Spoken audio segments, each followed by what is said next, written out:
Mr. President,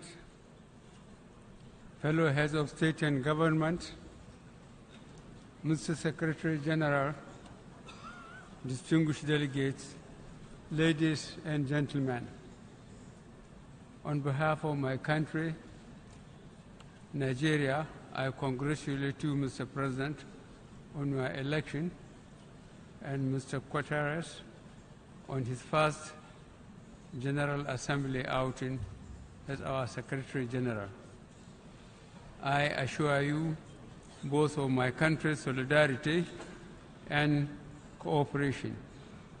You will indeed need the cooperation of all member states as we are meeting during extraordinary, troubled, and dangerous times.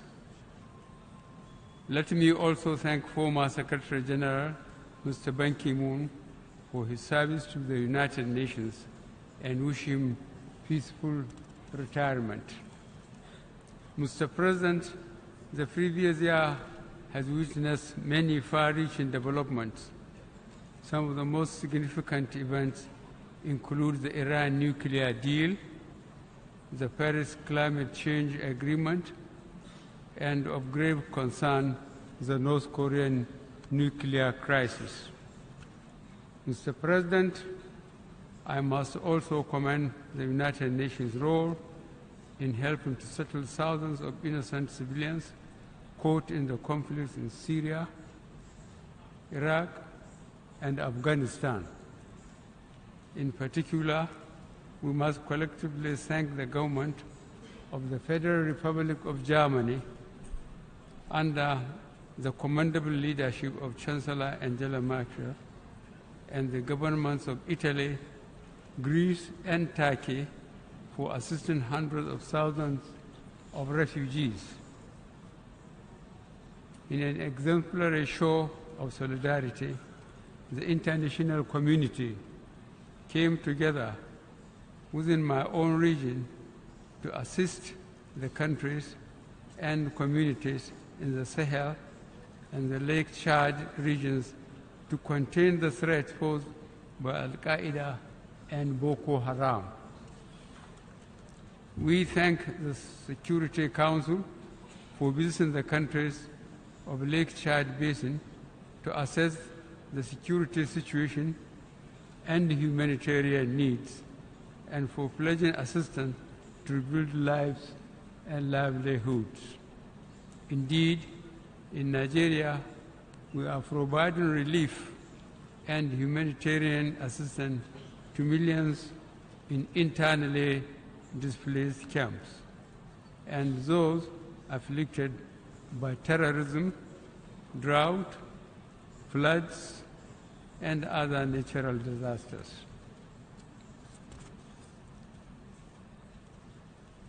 In the last year, the international community came together to focus on the need for gender equality, youth empowerment, social inclusion, and the promotion of education, creativity, and innovation. The frontiers of good governance, democracy, including holding free and fair elections, and the enthronement of the rule of law are expanding everywhere, especially in Africa. Our faith in democracy remains firm and unshaken. Our regional organization, ECOWAS, came together to uphold democratic principles in the Gambia as we had done previously in Côte d'Ivoire.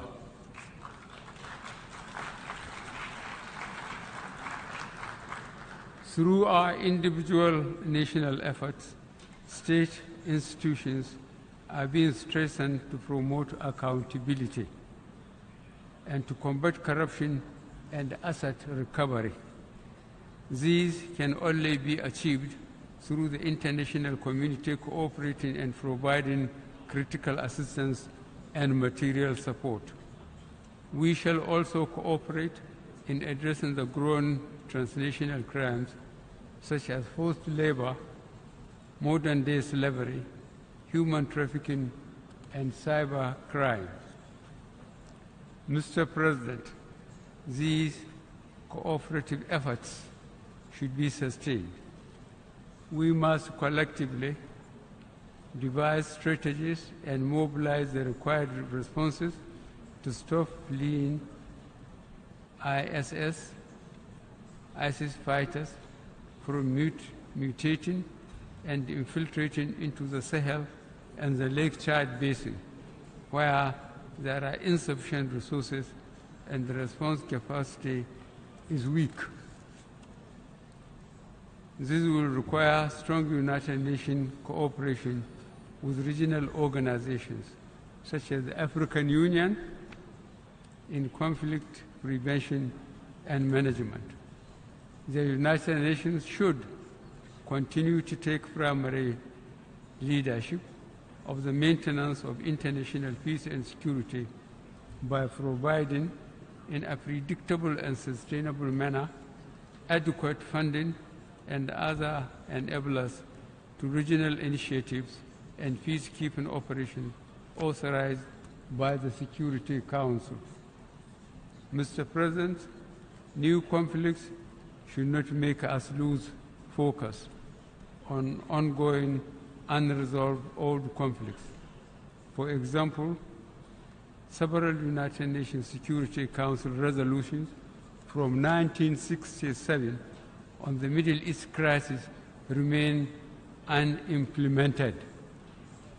Meanwhile, the suffering of the Palestinian people and the blockade of Gaza continue. Additionally, we are now confronted by the desperate human rights and humanitarian situation in Yemen, and most tragically in the Rakhine state of Yemen. The Yemen crisis is very reminiscent of what happened in Bosnia in 1995 and in Rwanda in 1994.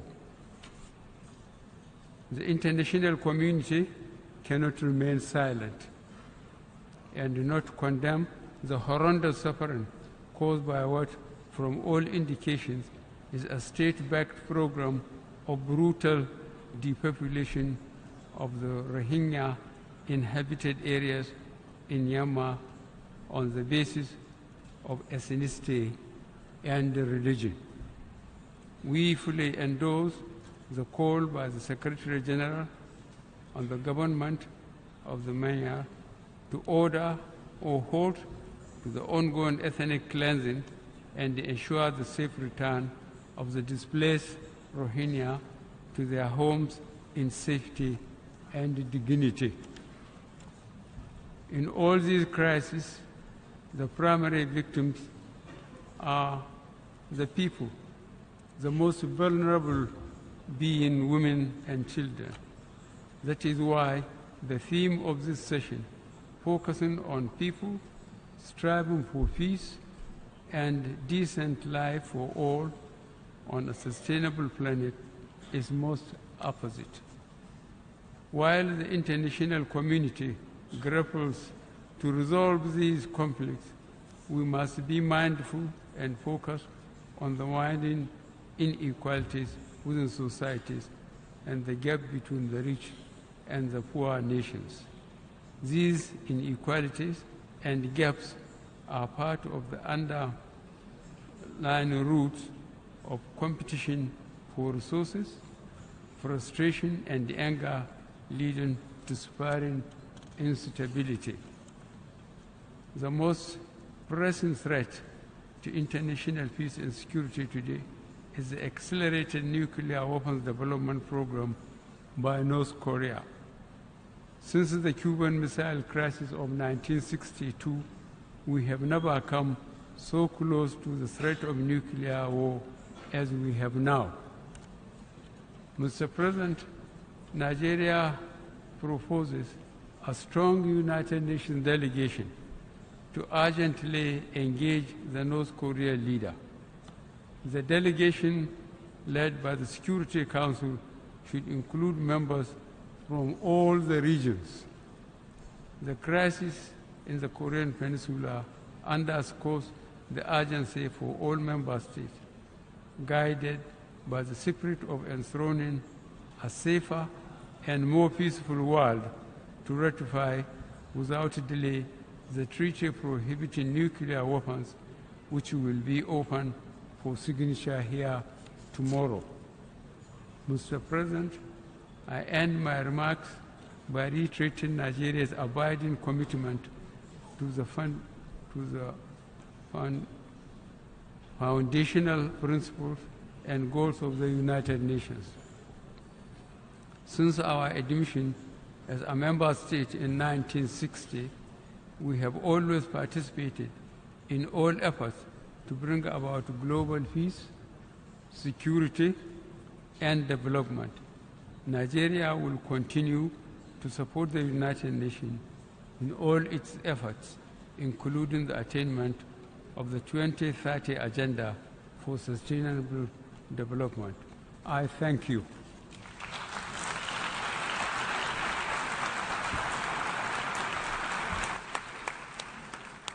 On behalf of the General Assembly, I wish to thank the President of the Federal Republic of Nigeria for the statement just made. May I request representatives to remain seated while we greet the Head of State.